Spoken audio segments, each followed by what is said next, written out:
Welcome to a very special Metagame Minute. I'm your host and DM, Alex. And before we listen to what everyone else has to say about this week's game, I wanted to go over just why we went on this little jaunty side quest. Why we took Strummer and a bunch of other NPCs, PCs off to far off lands. Because I think it's a good idea when you're running a campaign like this to do these fun little one-shots. And for me, this was a way to explore more of the world that we don't get to see in the main campaign. And so that's why we went on this. I thought it would be a fun adventure and a way to tie up a loose end so the players aren't worried about it during the main campaign. Like, they've got bigger fish to fry. And so we sent them on a quest to kill Eben, and they are they're trying to do it. At least so far, they're plucking away at it. Alex, is a really cool land. It's a very cool land. It's something very different than what we've been playing in thus far. Has that always been part of your world and that sort of thing? This place specifically, and this character Eben is somebody who I've had as an NPC. I've always wanted to put in a game, but have never found a way to do it until Rhett came up with Zephyrus's character, and I thought it was the perfect fit. I always knew his tent. I always knew this place existed, which is a canyon on the outskirts of the country of Kuningrick. And so, yeah, this place has always been here. I've got a little detailed map that shows this little canyon somewhere. I think I don't think we've put the canyon on online, but I know that we've put Eben's little fighting palace where we are this week. So, just sort of broad strokes here. Like, what was sort of your goal with this land, and then also the overall story, and like you said, Rhett's character kind of like brought an idea to life, it seems like. Yeah, Rhett's character Zephyrus let me use this NPC I've been working on, and this adventure itself has been a way to explore that, and really it is just a stage for a one shot. It's a pretty, as you can tell, it goes down a canyon. It's a railroaded adventure straight to the bad guy, but a way to stretch your legs as new characters, a way to try out new spells, new abilities, and see what you like, see what you don't like. It's always a good idea to try those things out, even if it's not in a full campaign. To see what parts of those characters, what rules really work well with characters that you're playing. And so this is a training grounds, a battlegrounds for that, a way to like I said, a way to stretch your legs with these characters. I thought it was cool just because, like, fast forwarding, we've already played as our mainstay characters at this point of the recording, but I thought it was a very interesting idea for you to almost like give us that warm up of playing again after not playing for so long. But we have also the warm up of playing these other characters. But I really feel that like we all kind of like had something to prove with them, mainly because like Rhett's character, he had been playing that character. So technically everyone else was like all the new people, and so like I think we all had kind of like something to prove, and we all wanted to like immediately be involved in the story. And I thought you set that up in a really great, like, hey, you're all friends and you guys are kind of already together and you're doing this thing, and so fucking like go do a bunch of shit, rather than like, so you guys all meet and you have that obligatory like, well, I guess we will do this adventure together. Thank you, sir. Thank you, sir. Thank you, sir. No, it's just like, no, you guys are already here and you're gonna go do the shit. I thought that, I thought you like I thought you politely shoved us as nice as you could. Yeah. And I think that's something you have to do for one shots. For something you're trying to do pretty quickly, is you want to get on the tracks pretty soon. You want to have a reason why you're together. You can think of all the reasons why you wouldn't be together later. And you brought something else up. Is this was also a nice way to have a send off for Strummer, since Zephyrus is going to be back in the mix. This was a way to have something for Strummer for his exit from the party, because I didn't want it to just be, you can play this character for a little bit while you wait on your other guy to res. Strummer was part of the crew and definitely had his effect on the story at large. For sure. And honestly, I didn't know if we would get, Zephyrus back. Right. I think me and Rhett always knew that was what the plan was going to be, that in some way he was going to come back. Right. But at least for everyone else, we wanted to leave that up in the air, because we had to earn it, right? Like, you wouldn't have just given it to us. Like, if we fucked up enough, you would have been like, sorry. So with the resurrection of Zephyrus, there's consequences. Okay. Wow. The first one is his change in race, his sub race, and his change in subclass. So those were two. If he would have come back. Oh yeah, like was that a finale? Was that a finality thing? Like, when he died, was it always a possibility that you and Rhett had worked out, or was it something that, like, if you play your cards right and you do the side adventure that, hey, ding, dot above your head, side quest. If you can pass the side quest, then sure, he can come back. Or, because, like, dude, you play fucking hardball with us, and it kind of sucks sometimes, where I'm like, can you just, like, kid gloves us? And you're like, fuck you, die! So it was always in the cards that he was going to come back. That was probably the week after he had died. We came to that decision. Because he does declare. He declared, yeah. The consequences that'll come with it, and how it happens, were left up to a number of things.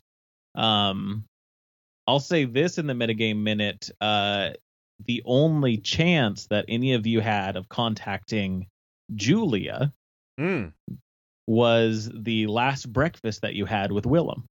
Because that was the only items that you had of hers that you still had that you could have contacted her with.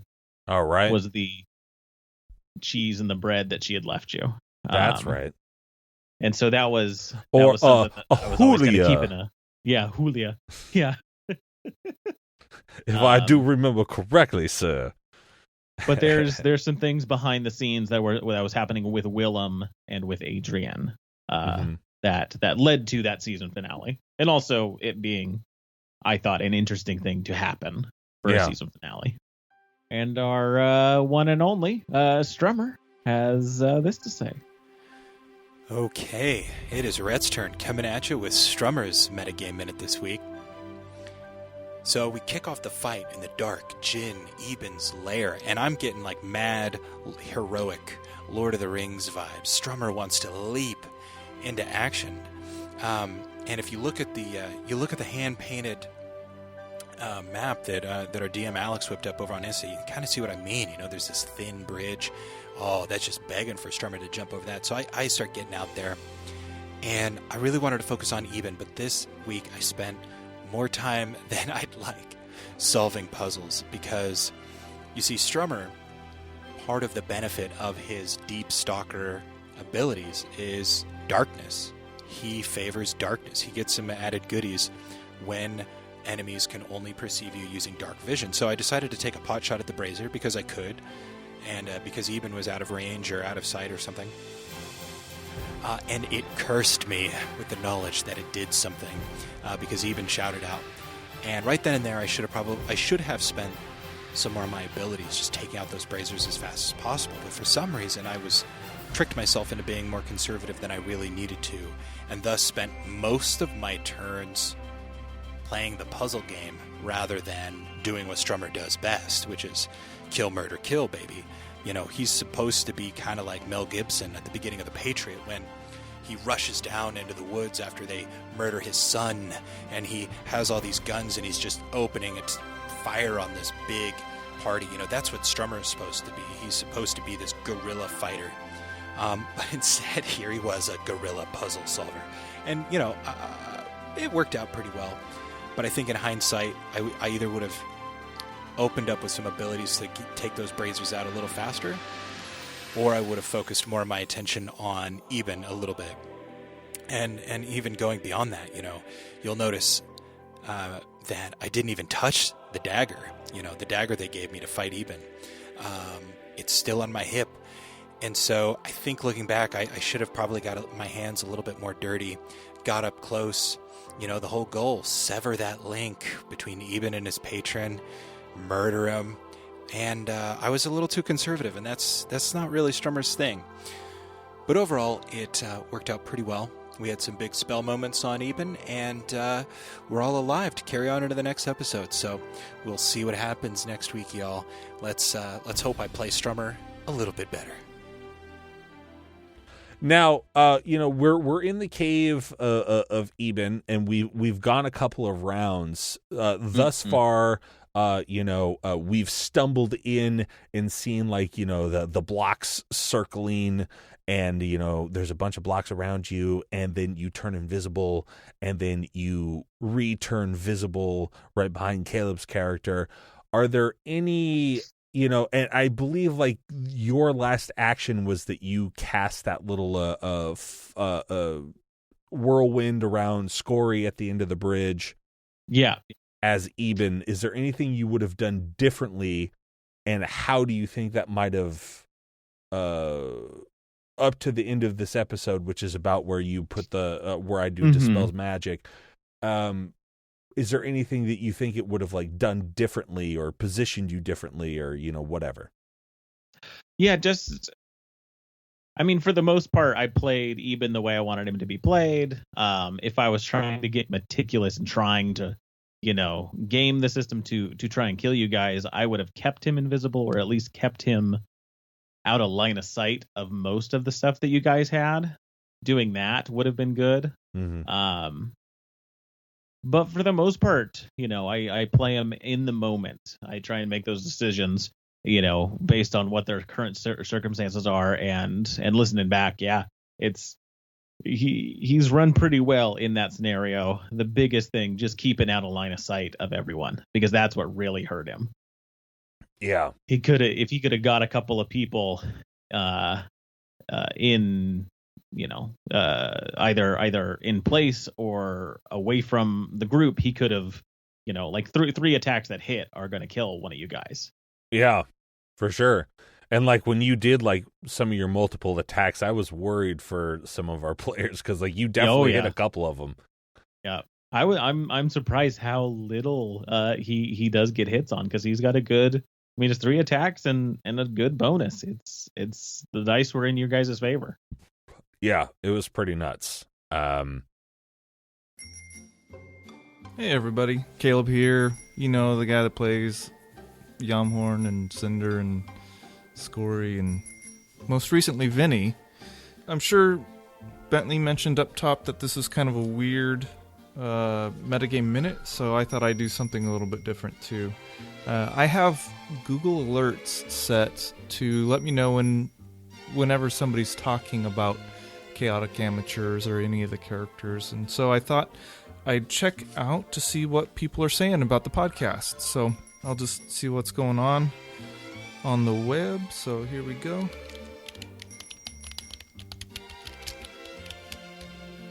And let's see here. Scroll. This is interesting.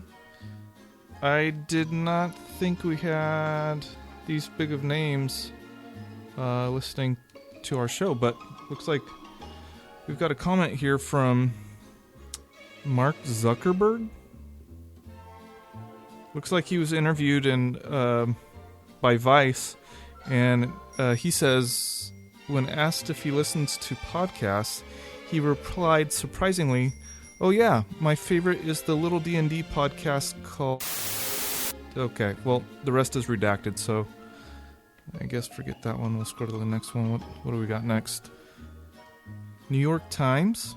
New York Times reports Chaotic Amateurs is a podcast. And that's all it says. I suppose that's accurate. Doesn't really provide any sort of other information, no editorialization or...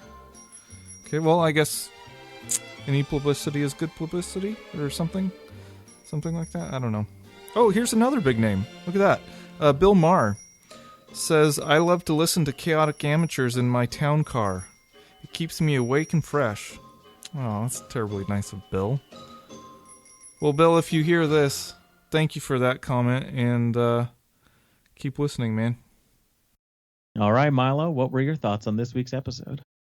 And I laid down for 3 turns. Yeah, you were basically on your boba the entire time, but you did this fucking thing, which was like, I forget exactly what it was. I cast friends on him. Friends, that's what it was.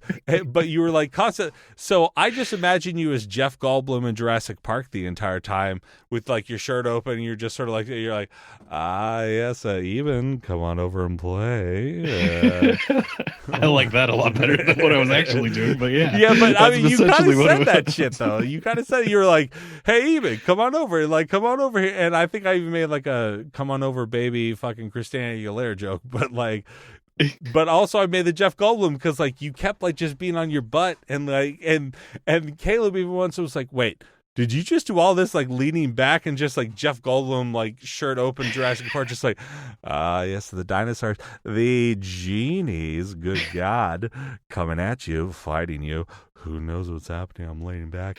Oh, what's going on? My name is Bob. Good God."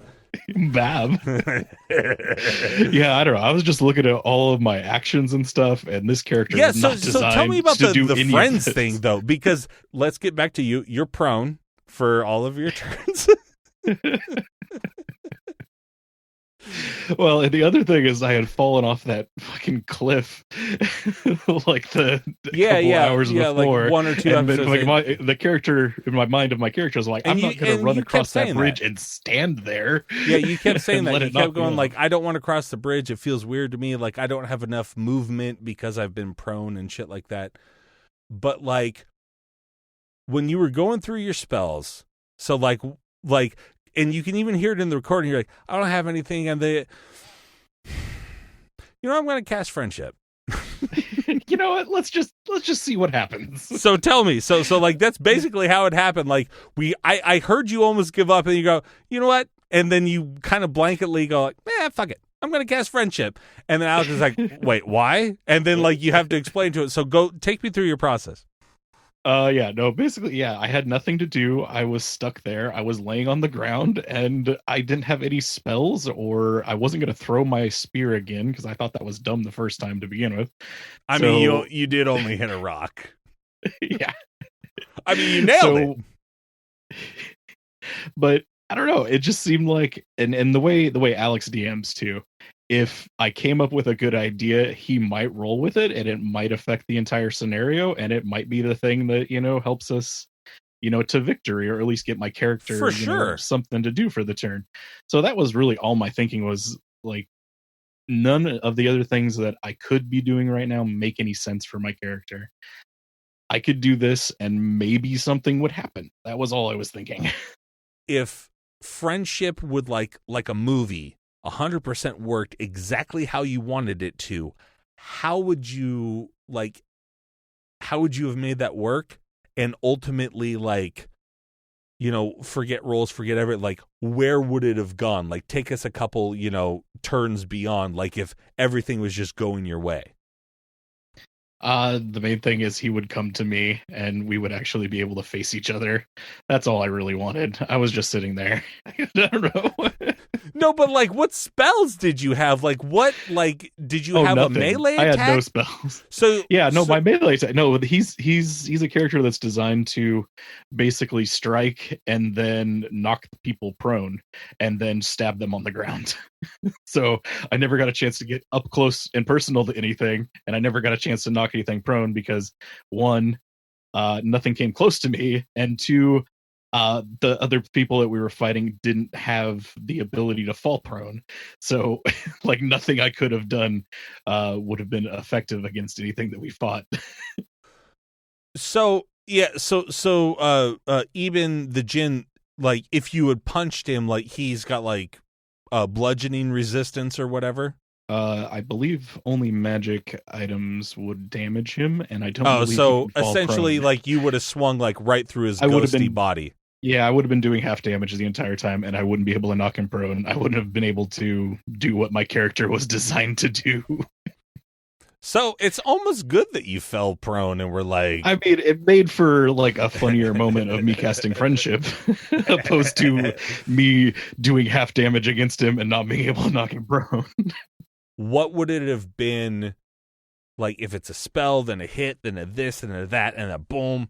Like if it all just 100% worked out for you, what would it have been? It was a no-win scenario. My character was not designed to be there. It's just, yeah, no, there's nothing there. Okay. Only got. Seems like it's maybe been a slower week. We've only got a couple more here to see. Okay, here's one. Oh, this is a weird one. I didn't even know these people provided reviews of podcasts, but here's one from imperfectfoods.com. Says, our team loves listening to chaotic amateurs. It really helps them focus when selecting the worst pieces of produce to send out. Okay. I don't really know how to take that one. But, you know, if you want any podcasting advertising, imperfectfoods.com, feel free to get a hold of us, I guess. So, okay. And last alert here. Let's see what it says. Oh. Ooh. I think I'm going to like this one. We'll see. It looks like there's a blog written by D&D Bat 69 X04.20. And the blog name is Things Yamhorn Should Have Done.blogspot.com. Okay, cool. And it says a blog dedicated to chaotic amateurs' worst player. They must have the address as kind of like an ironic address. I think they're probably talking about Rhett. But let's see here. What's the entry that pinged? Okay. Oh, it looks like they're talking about our most recent episode, this week's episode. That's perfect because that's what this Metagame Minute's all about. It says, in their most recent episode, the team is able to hold their own in spite of the usual mishandlings of their most worthless character, Vinny. Just like the predecessors before him, Yamhorn, Cinder, and most recently Scory, their failure to choose the correct enemy and an indecisiveness jeopardized the team's success in their mission to... Okay, blah, blah, blah. I don't think this is a good blog, but... yes, that might have made it so we can focus on the main enemy even. But it's never easy when you're in the middle of the chaos, okay? And you have to keep in mind that I'm playing a character that I don't know very well. I've only played it for a couple sessions, a couple of episodes or whatever. And I'm just not a very good D&D player. Well, shit, man. Is there anything else that you would like to extend to the listeners? You know, any lore, I know we have people that listen to us that are also now starting their D&D games based off of us. So, like, is there any, because, you had layer actions and shit like that. And, like, you really took the time to, like, sort of transpose a bunch of stuff and figure it out. So, like, people building their first lair and their first big boss attack. Like, what sort of advice could you give them? Yeah, definitely with trying this and doing it for the first time, you learn lots of things by failure, and that's what I've done before. Layer actions and legendary actions are the fix to boss battles that have a single boss. Otherwise, it's a boss that has minions, and even has a few, but not very many. And it boils down to this being a game of rules and it being mathematically advantageous to have more actions. And so the way you balance that, you give your big bads layer actions and you make them cool. Because I think that it's so much more entertaining to bust into some evil layer and the walls shake when he chooses that to happen, or different things happen in the layer, like floating platforms that are going to make it more dynamic. On our Discord, I'll get some questions sometimes, and I think the best advice though is always, is it going to be fun for the players? Are the players going to have fun doing this? And that's always got to be the number one priority. That's always my priority is, are the players going to have an amount of fun? Are they going to be able to solve a problem if they put their minds to it? And I think this layer has done that really well. Thus far, I completely agree with you. and obviously we know how it turns out, but Mike, man, you're kicking our asses, and you've always got something unique. But also what's really cool to see you adjust to is when your players surprise you.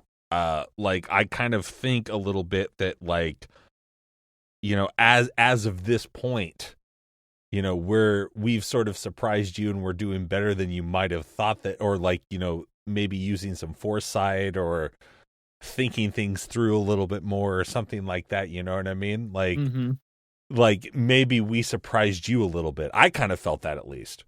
Oh yeah, no, there was definitely moments throughout this episode and the episodes previous that have been curveballs, things that I didn't think of. And it's always a trap to try and think of all the different things that your players can do, and it's always so nice to see one come from way outside. Just the immediate dispel of the whirlwind and Yolov's calculations on illusions, crafting. And also Milo laying in Jeff Goldblum position and being like, friendship, come love me. Come on now. Oh yeah. And that's the thing. He was one of the players I had when I first started DMing back in 4th edition, and he has played some weird characters. We should do a whole episode about Gaff, who is a kobold druid that would turn into a rat, and at some point caused a bar to catch on fire and blamed it on one of the other party members. I may run a professional game on the podcast as best I can, but we have had our weird, try to recreate wild times. that. That's amazing. But I had a lot of fun for this little one-off session, and I thought Alex did a great job.